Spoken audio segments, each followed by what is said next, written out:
Hello, everyone, and welcome to the Launch and Prosper podcast. It's James and Alma currently here with Lynchpin Funnels, full service funnel building agency with heart. That's what we're known for caring. We care for our clients, we care for our family, our dog who's attempting to get into this podcast. We'll see if she makes a true cameo or not. We have just come out the other end of, mostly come out the other end of a storm, an actual storm. Hurricane Helene has come through the town where we live called Asheville. It took out our power, our internet, our water, and really our attention for a long period of time. Cell service, internet. Oh, cell service. Total connection to the rest of the country. Yes. We were online. Absolutely. And we have fared better than 95+% of the people in our area. We're super grateful for that. We are in the middle of changing house, which is why the bookshelves are empty. And you are all sitting on a U-Haul box. Yeah, there's a U-Haul box that you're sitting on right now you don't know about. And you know, it's been super chaotic and weird, and like well, there's a couple of things I want to talk about. One is like making it happen no matter what, finding a way, because there are people who are kind of using this as an excuse to not get stuff done, and we don't believe in that. We don't have the luxury of that. There's also like the mindset stuff that I want to talk about when it comes to abundance and stuff. So let's take the first topic of getting it done. I'll start off because I have an anecdote. We were out there in the front talking to our neighbors, and you know, most people are not entrepreneurs. If you're watching this, if you're listening to this, you are probably an entrepreneur. You are one, or you want to be one someday. And they were saying things like, yeah, well, you know, if there's no water, I guess can't go in the office. So, you know, I'm just trying to get everyone was kind of like in paid vacation mode. And I recognize that because I've been there. We've done that, you know. We've been the people who are not the business owners, and kind of just payroll just happens no matter what.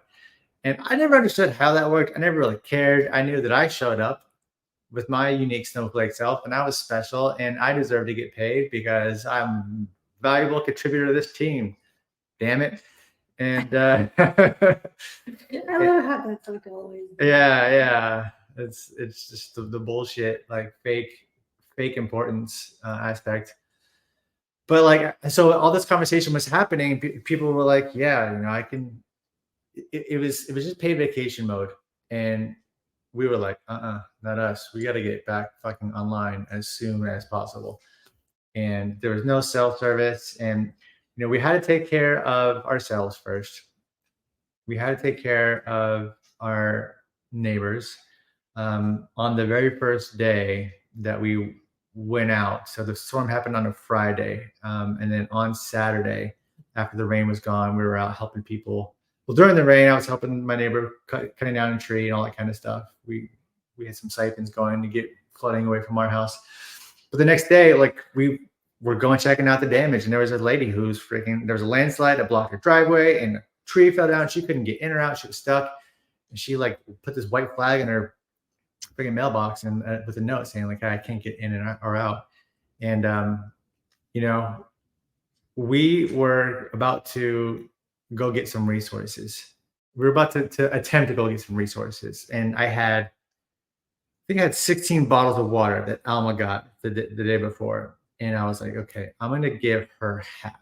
And I gave her half of the bottle. And I feel like throughout the entire endeavor, every time we gave, like 2 times of what we gave came back to us. So I wasn't even planning on talking about that, but that was a really beautiful thing. Every time we lent a hand or gave resources, or Alma created basically a whole freaking charitable organization and gave, and so many people gave back. It just all came back. And I think that the reason why we fared so well is because we were giving on day one, basically. And that was a beautiful truism that I could hang my hat on throughout the entire process. Yeah, absolutely. And there are some questions, you know, for us. There were some questions because we knew that a lot of the community members. They were, first of all, I've never seen this happen before, but we do kind of live, if you will call it, the Bible Belt here, and witnessing the churches, the local churches, I mean, those people, as if they had like bunkers of supplies, those people stepped up. Every church you drove by, there was plenty of stuff being distributed, and those people were so kind and good and giving and non-judgmental. Even when you see things that you really shouldn't be seeing, they were just giving and giving and giving, and it really blew our mind. First of all, those people just knocked it out of the park. I've never seen anything like it. They were called. They were called by God Yes. to get their people that had to give to people that had not, and it happened at freaking every church that you could imagine around here. It was beautiful to behold. Yeah, I mean, before supplies could even come in, because as you all know, you've probably seen it, Western North Carolina was completely cut off because all the beautiful bridges that we drive on, they were washed off by the rivers, or literally tiny little creeks that turn into these massive rivers. And so everything was washed off. So we were cut off, and somehow these churches had everything. They just got handout, and they had their people coming from Miami, West Virginia, Kentucky, Arizona. I mean, they had their people coming in from everywhere, finding ways into the area and delivering goods. It was just mind-blowing how wonderful that worked out. And then our community, like James said, for a few days there, before help could come in, all you heard, because we live really close to the river, all you heard was the sound of the river going, because she was so high up and close to our neighborhood that you could hear her, and chainsaws. So the community, everybody was just cutting trees, getting them off people's roofs, and it was sunny and it was warm, and everybody was still in that shell shock state that every time you get out the house, it's silence and the river and the chainsaw. So it was kind of bizarre, right? It was just that heavy silence with just a couple of things popping up, because you couldn't drive, people were not prepared. And then later on, after a few days, you started hearing trucks and all kinds of different people coming in to help and deliver services. So that was incredible. But we have also learned, our team that we have, our small but mighty team that we have, they knocked it out of the park. They said, because we had fragmented cell service, and we could check in with them on Slack, like once or twice per day. When we got it, then we could check in. And, exactly. Yeah, and they were just all about it. After James and I were back, I went through our Slack, our team chat, and they were huddling every day while we were gone. They were communicating. It was incredible. Our team just don't come after them. They're amazing. So they're ours. And we'll fight you for it. But she'll win too. But they are incredible. So Shane, Malcolm, you guys just rocked it if you ever get to watch this. But so everybody got together. But one thing that I wanted to share is kind of the main reason behind this video. So we're not really just saying, hey, we're reporting on what we went through. But one thing that stood out to us, which James kind of alluded to, we had to go back to work. Right? We knew that our team depended and needed us, and our clients depended on us and needed us, right? Yes, the storm happened, and after a few days, everybody's going to have sympathy or empathy, right? It's like, yeah, we get it. You guys are struggling. You guys are, and when we came back, our text messages were blowing up. I still haven't responded to all of them. I need to get to some of them. So people care. Our clients are just amazing humans. We do strive to really only do business with people who actually have something to serve, to improve our world with, and so we work with good-hearted people. So we didn't expect anything less, really. We were not surprised, but we were still just touched by the generosity and the wonderful words and care that people sent our way. But even that will actually end at some point, right? People still need you to run your business. People still need you to deliver what you committed to delivering. And we, during this process, we were a client of other people. We were in the process of selling our house and buying a new house. Yeah. So this is, as you probably know, this is one of those biggest decisions of your life. And we finally found the house that we want to be for our forever home. And we're in the middle of a storm. We're wondering, hey, is our new house okay? We had the responsibility to the people who just bought our house. So we were left in limbo. So after a week of not hearing back from our mortgage broker and our realtor, we started reaching out. Hey guys, what's up? What's happening? And then they started getting back in touch and giving us things, kind of like, what would you call it? Reactive. Reactive. Like techno babble, like not good bedside manner, not great customer service. It's just like things like, well, we gotta put together a new CD so we can have CTC and we're like, what does any of that mean? If we were experts, if we knew what CD means in your realm, in your world, we would be the ones doing this and saving 6%, right? And 6% on $700,000 is a lot of money, right? We would love to save that. So, but we're not experts in that. So we need your help in it. And then they would call and be reactive. It's like, I'm doing everything I can. We just had a storm. And excuses after excuses after excuses. And still, so it's been 3 weeks today that we started experiencing all of this. Of course, if you drive through Western North Carolina, we're not fine, right? No, in no way is this area fine. We still have about 550 community members who lost their house, families who lost their house. So those are units. Their house is gone, right? So they're living in shelters because that house will never be a house again, right? So they may have that land and they will have to rebuild. But these people, and we know, the house takes about 6 months to build or longer.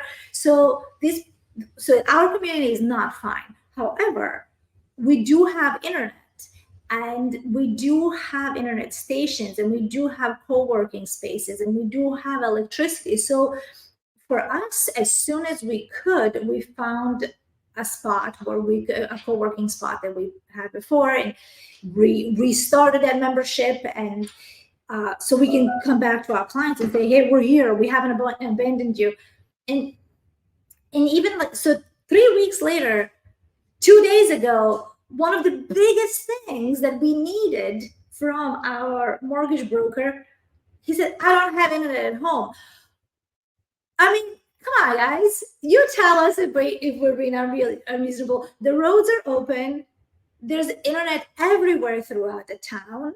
There are offices that have internet, and you don't have internet at home, so you're not taking care of our mortgage. It just did not make sense to us that somebody would not utilize the resources that are available throughout the area to help their client feel safe and right to help their client finish this process. And I think what it really shows you is this person is an employee of a company. An employee of a company is only going to do so much. An employee of a company, there are fantastic employees of companies that really should be entrepreneurs, but they haven't for whatever reason. That's different. But given the audience that we're talking to here, I just want to point out like the level of responsibility required to succeed, and the level of customer service required to keep winning is just totally different when you are an employee versus an entrepreneur. As an employee, yeah, I'm doing what I can, but like, it's kind of hard. And an entrepreneur is like, fuck, I need to figure this out now. People are depending on me. I have to make this happen. And if you can't really, okay, this is what we do. So these are our expectations, right? And we would love to see to see what you believe in, right? We're not necessarily right, but this is our experience. For us, Friday we lost everything, right?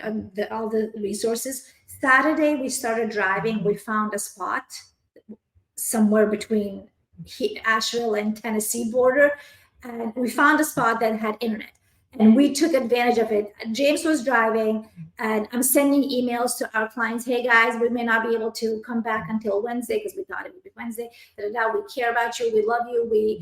We're gonna have our team take care of you, right? So that 10 minutes window that we had internet, we actually maximized it and reached out to our clients and told them we're not going to be available during this time, but we have put everything in place so that you can feel taken care of.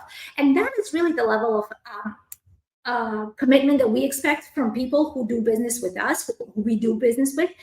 And that wasn't relayed to us. So I was losing my mind. I was crying. I was asking him to communicate because I wasn't mentally available to clear communication. And if there is somebody who genuinely believes that they can't function until after their internet comes back, right? It's like, oh, I'm going to stay at home and I don't have internet at home, so this is how it's going to be. That is fine. And we expect for you to communicate that with us and give our case to somebody who does have it, right? Somebody who can help us so that we know what we're working with. So there was a lot of reactivity, very little proactive demeanor, and that is really what hurt this relationship. So we have decided that if we ever do this process again, which we don't want to do this anytime soon, this is not the group that we're going to do any business with, right? And that's something that we want to talk about today, because disasters happen. They're around us all the time. They happen to us now, but they have happened around us since we've been alive, right? And they will continue to happen everywhere. So we can't stop everything once a disaster hits. We still have to participate in our own rescue. We still have to stay true to the commitment that we made to the people who signed a contract with us, paid us money, rely on us in some way. And we have to be crystal clear on that communication. Because otherwise, when we hear as customers, and this is really for all of the entrepreneurial or entrepreneurs, when we as a customer have to spell out to you, these are my expectations going forward, this is what I want you to communicate with me, this is what I want you to communicate with me, this is what you need, is that correct, and this is what you need. So when the customer starts to drive the car, you have lost all the credibility. That's it. You may get the customer to the finish line, which we're hoping our closing happens tomorrow. So these people may get us to the finish line, but since we have been driving the car, the trust is gone completely.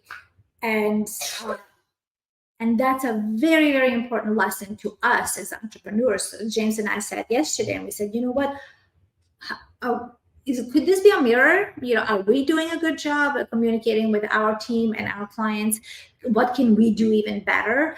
And we have obviously come up with some areas where we can communicate better, where we can improve our level of service. But this is not bashing anybody, any of these people who we are doing business with. I don't know. We may even be Facebook friends with them, and they may be watching this. Yeah. I don't know.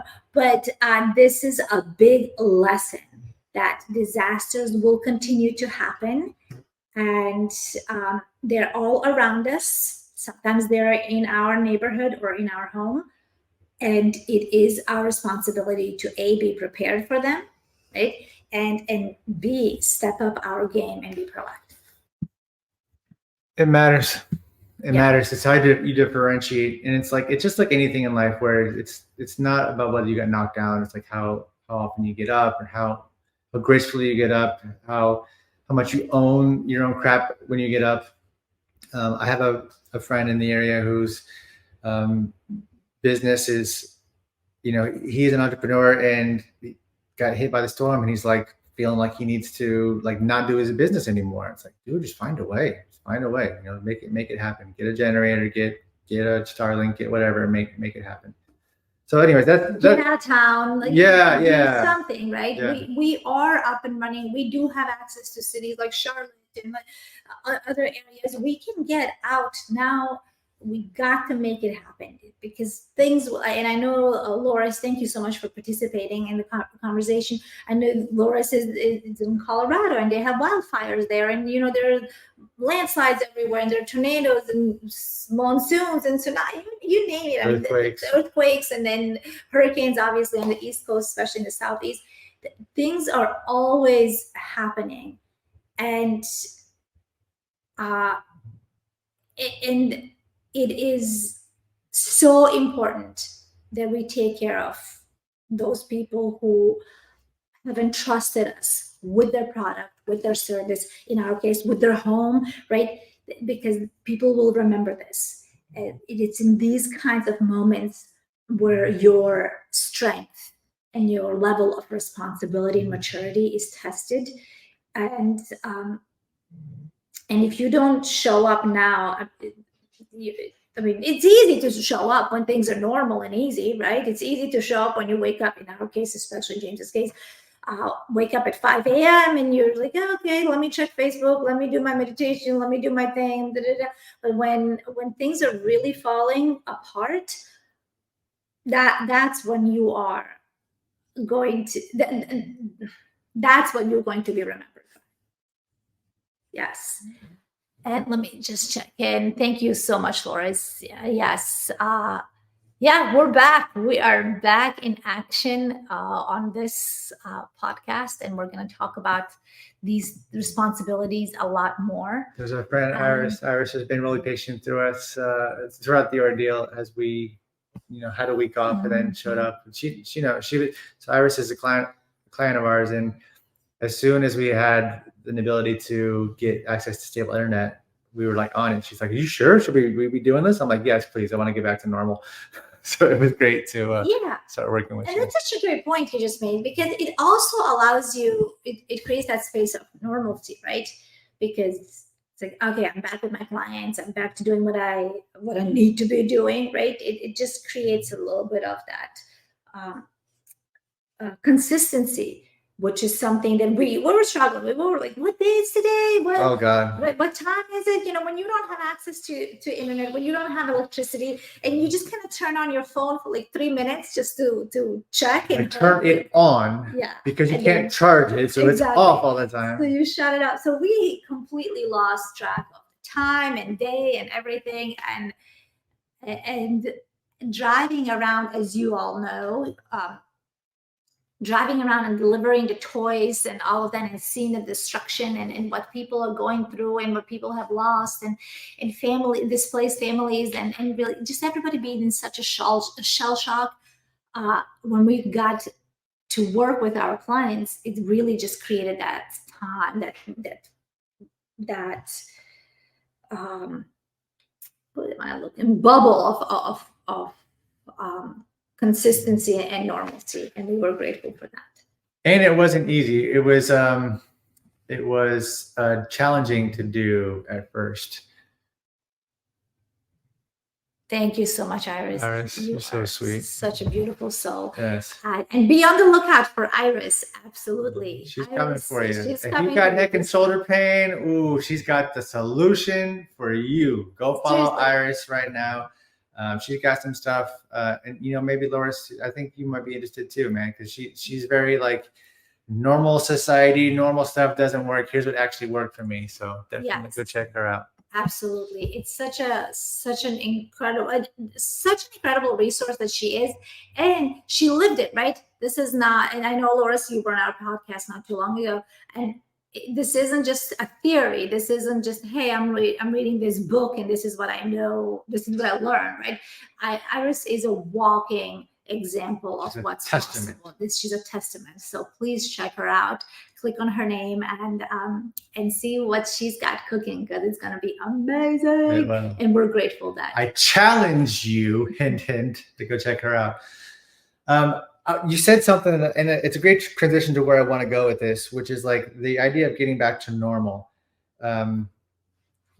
getting back to normal was really freaking weird at first. When I first started getting on calls, it was kind of like, once you're used to the adrenaline of seeing all that stuff and like, you know, literally not having power at home, not having internet at home, um, then going to a place where you're like, okay, this is like the rest of the world outside of these mountains is like totally normal. Florida was kind of jacked, but very jacked actually. From if you're in the Tampa Bay area, which my parents are, the storm surge was nuts there.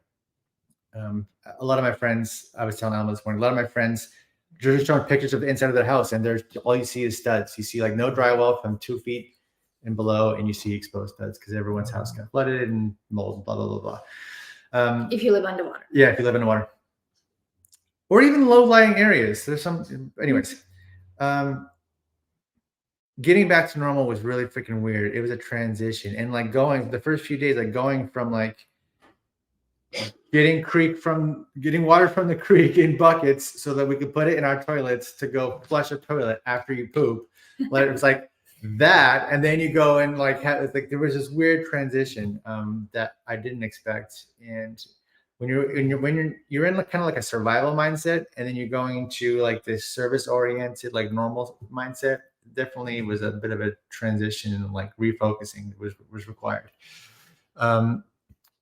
One thing that I want to talk about, because I talked about a little bit on Facebook, it was this like mindset shift that was present, because when oh yeah, Nandi, absolutely. Nandi and Jason, they're dealing with incredible destruction to their house, and they're still not recovered. In it They're right just now. in it right now. Yes. Every single day. Milton came through and unfortunately dumped a ton of water on our friend Demore's house. And they are the ultimate badasses, so they're dealing with it with a whole family effort and with humor and joy. That video that you guys sent last night of going to the RP was amazing. But like, and they have been, I'm going to call them out here. I know Nandi is, she's just the sweetest, kindest human. Another badass out there. Yeah. It's just the silent killer, if you will. You know, she's not so silent when you see her in person, but online she's this girl is a presence. She carries a lot of weight, and amidst everything that they're going through, you know, she's supporting our mission with the toys and the kids and the financially sending message, what can I do? And she's over there expecting Milton to hit her house. So it's been amazing to see the support of people who genuinely love and care about you, and have that cyclone through. It's just unbelievable. Yeah, but so and Nandi and Jason are in it right now, and Bodhi too. Bodhi's got his audience and his offers and everything that were impacted by the storm. Absolutely. But like this sort of like this switching, it's like you're transitioning to like different ways of being, and you kind of forget like what it's like to be normal when you're having alternate ways to go to the bathroom. Let's just say that. Kitty litter. In the Moore's world, yes. Trash bags in our world. Yes. But before we even got things up and running, like, and there was no power, no internet, no water, no cell. That's just like you got taken out at the knees kind of experience.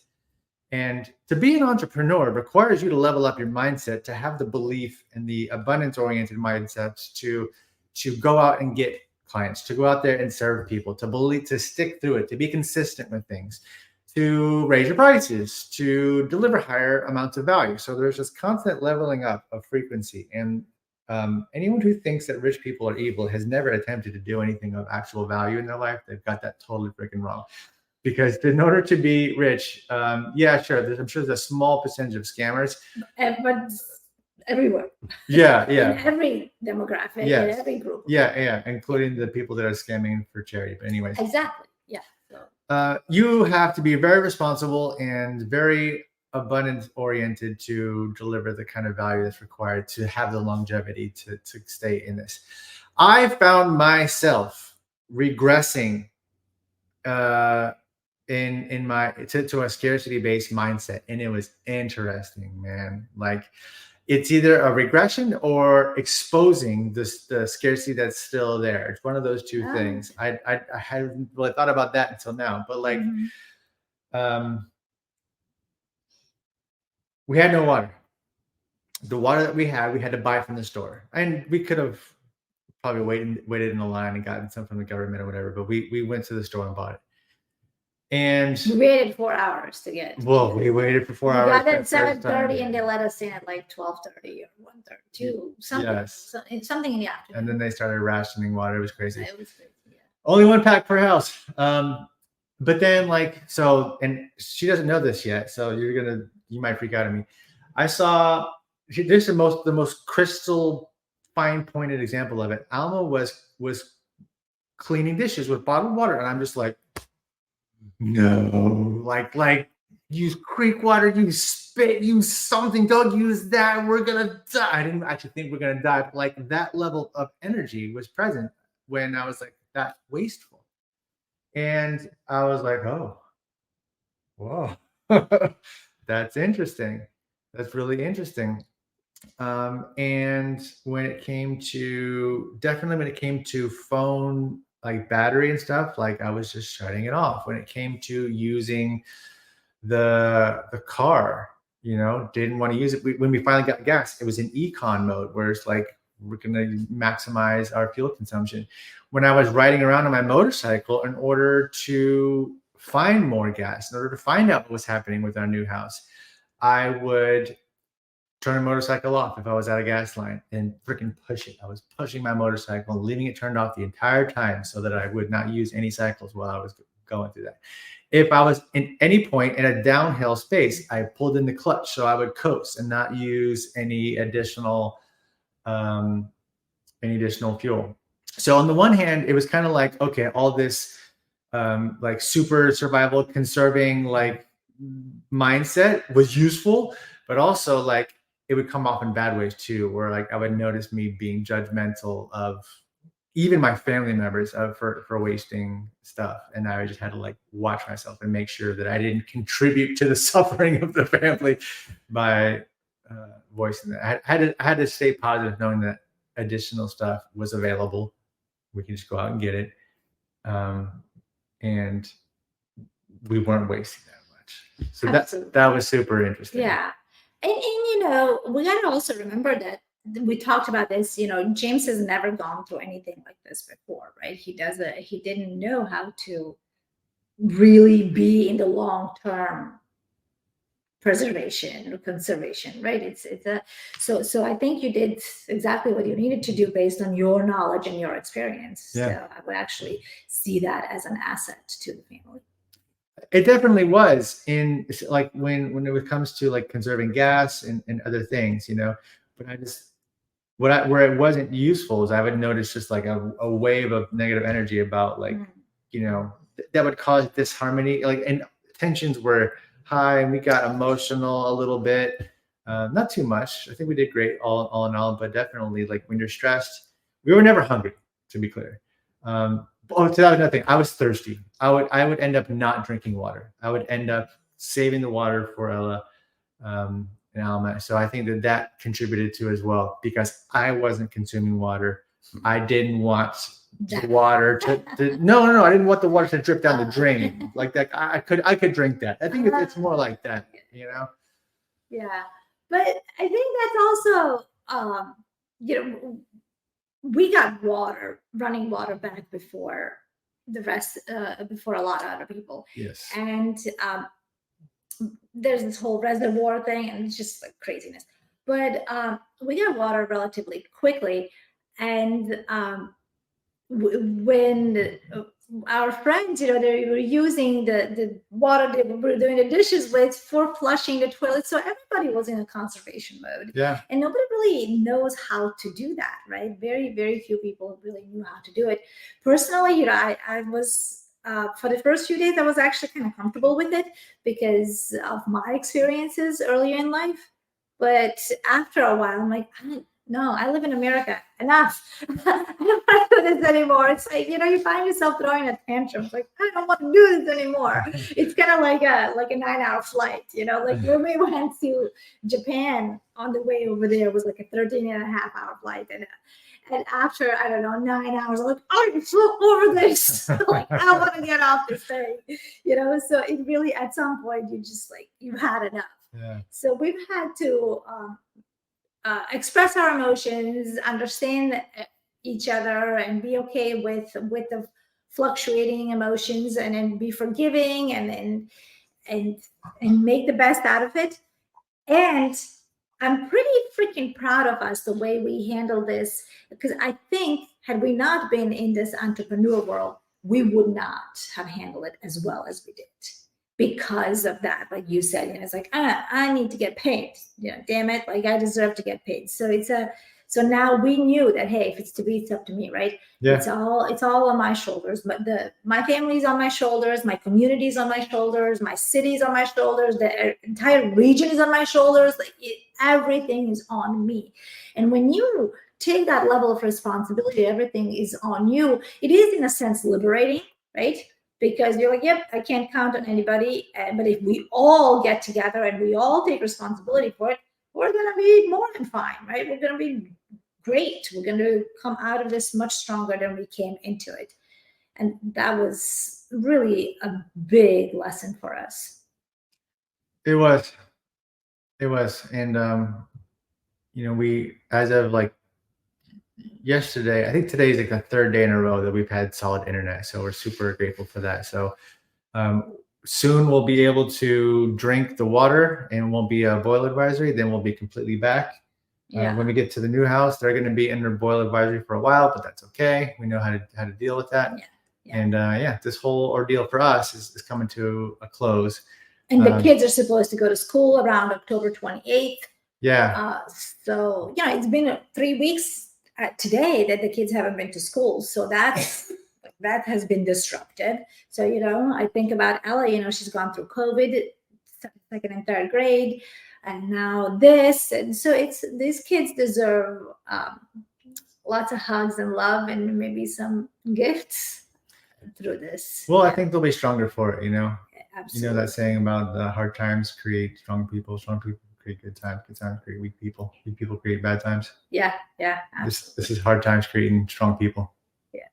So whatever part of the journey you're on, whether you're just starting out, you're obviously Nandi, Iris, and Loris, we know we're very familiar with your journeys. So the rest of you, whatever part of the journey you're on, whether you're killing it, just starting out,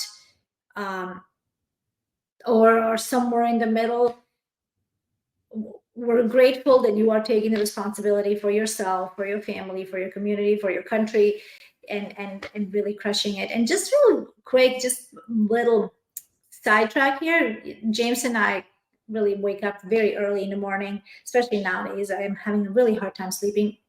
But we were talking about things while we were drinking coffee, and he mentioned something, how I'm sure all of you have known, where they say like the first million is the hardest one to earn. James and I were talking about, no, the first 100,000 is the hardest money to earn as an entrepreneur. So whatever you're earning, whether it's $3 a month or $300,000 a month, whatever it is, cherish that, because that first $100,000 in your business is the hardest one to earn. Most of us, I'm not saying all of us, but most of us have been brought up in families, if we were lucky enough to have had both parents in our family, both parents combined most likely did not earn $100,000. So most of us are very familiar with what it's like to live in a household where you're wearing off-brand shoes, where you're getting bullied for not wearing Adidas, or where you are being, so you know what that life is like. So for you to rise above that and to hit that six-figure mark, or to get to that $100,000, we talked about it specifically with James. It's like, you were, when you think about the man that you were at 40, at 60, at 80, at 100, you hardly recognize that man. So So cherish that. Every dollar that goes up, that is you having to completely rewire your mindset. You are further away from the family of your origin, right? So let's celebrate every step of the way. And when you do, or if you already have, but when you do earn that $100,000 in your own business, you are going to hardly recognize yourself. And you will, or have been able to, if you've already hit that benchmark, to say, you know what, it is my responsibility, my family, my community, my city, my country, this is all on me, and let's go. So, and you will be able to respond to disasters like this with that level of responsibility. And be a help, not a burden. Absolutely. So. Cool. One final thing. Thank you all for writing in, for saying kind things, for offering support. I've had some people saying like probably had like 5 or 6 legitimate offers, like come stay at our house. There's a gentleman who I'm going to go meet later today who's like, I'm flying in, chartering helicopters and flying in resources. There's a couple who's big in the funnel hacker space that also lives in South Carolina who's like chartered a plane and acquired all these donations and brought them here themselves. Man, I get really emotional when I think about it because there's so much good out there. There really is. And there's so many people who feel called to act, and they fucking do. And there's been so much of that here. Like we were coming back from, like, not this past week, I think the weekend before, we went to a town that wasn't super effective. They kind of were, but this farm wasn't. And we went on a freaking hayride, went on a tour around this farm and went pumpkin carving and all that. And on the way back, there was a pickup truck, like a F-250 or something, coming from Mississippi, Alabama, and it's got 6 gas cans in the bed with tied down. And what else was in there? Was it water? A freaking pallet of water and an American flag sticking out the back. And they were just hauling ass down I-40 going east towards Asheville. And it's just like past Asheville, which was even more impressive because they were going to the towns that were not getting that much. Yeah, we followed. Yeah, they ended up going through town and going somewhere else. So thank you all, everyone. Every kind word, every check-in, every bit of something that you did, like, helped fill us up. Like it helped fill me up. Just knowing that people cared, because we felt like we were on an island for a while, and I'm just so grateful for all your love and support and please know that we see you, we know you, and we know that hopefully we will never have a storm like this or disaster like this, but we're in it with you. If whatever happens in your area, if it happens, we're always with you. We are in this together, whatever that is, and disasters will continue to happen everywhere. They are currently happening all around the world. And when we step up our game, take that ownership, and say that this is my responsibility, betterment of the humanity is my responsibility, there's nothing we can't do. We've seen the power of community. We've seen what we're capable of doing together. So, yeah, absolutely. Yes. Thank you all for being here. Thank you for all the comments and likes and love. And we'll get this episode out soon. All right, stay confident. Bye, y'all.